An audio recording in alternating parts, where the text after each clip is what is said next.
name's Alexa Groover with the Reading Hospital Paramedic Program class of 2014, and today I'm going to show you how to use a pediatric nebulizer treatment in a home setting with the home setup.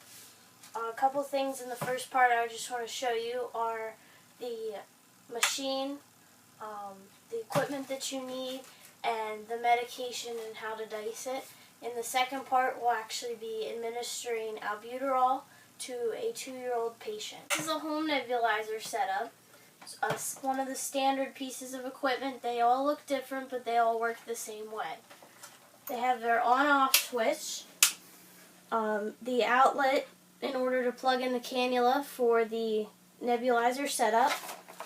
Usually on the bottom or the side there's a filter, and you always want to check and make sure it's not black. This one's a little dirty. Most of the time they have some that you can change them if you need to. The nebulizer will still work. If it's dirty, it just won't work as well. It also has an outlet. It needs to be plugged into your standard home outlet, so you need a power source for that. We also have a nebulizer setup. This one I'm not going to take out of the package. Most people, if they use a home nebulizer, have their own already set up. If you take theirs and take it to the hospital, be sure to replace it. So this is just the acorn that it comes in. This is what you place the medication in before you administer it. It also comes with a cannula, and the standard setup comes with the peace pipe, the mouthpiece, and the accordion tube.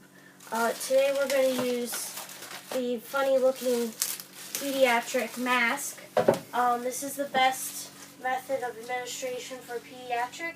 They don't have to concentrate on trying to use this mouthpiece. A lot of them don't understand how to use that. We also have home albuterol. Most of the ambulance carries pre-packaged albuterol. At home, it comes in a box. Just make sure when you dice your drug, you also want to make sure the rights. So you want to make sure that you have the right patient. This is the right dose for this patient prescribed by their doctor. It's not expired. This was just purchased. And you want to open up the box, and you want to make sure that all the pieces are intact. You don't want any funny colors, funny odors coming from the thing.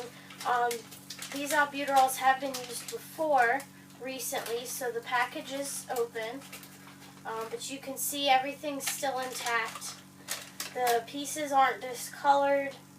There's no particles in them. They're not leaking at all. So you just want to break one of them off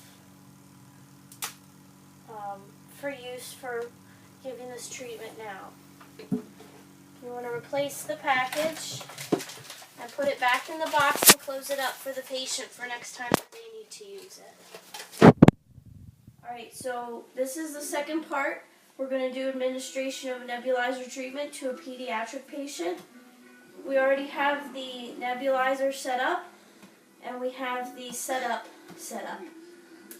We have the medication, which we diced earlier, from our box with the patient's name on it and the proper patient dose. All you have to do is twist the top off. Again, make sure there's no discoloration, no particles in the fluid, and you just squeeze it right into the top of the acorn.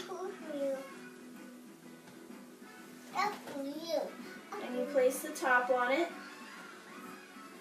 Normally before administering medications, you want to make sure that the patient doesn't have any allergies. In this case, I know the patient doesn't have any allergies. It's nice to have them sitting. Most of the time they need to be sitting in a parent's lap because they're uncomfortable with your presence.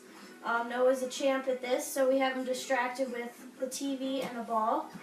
And what you want to do, you want to turn the nebulizer on before you place it on the patient's face. You want to place it on, put the string around the back, and make sure it's tight around their ears and it doesn't fall off their face. You just want to watch and make sure everything's right. Check breath sound, lung sounds before and after you give the treatment. And that's how you give a pediatric nebulizer treatment.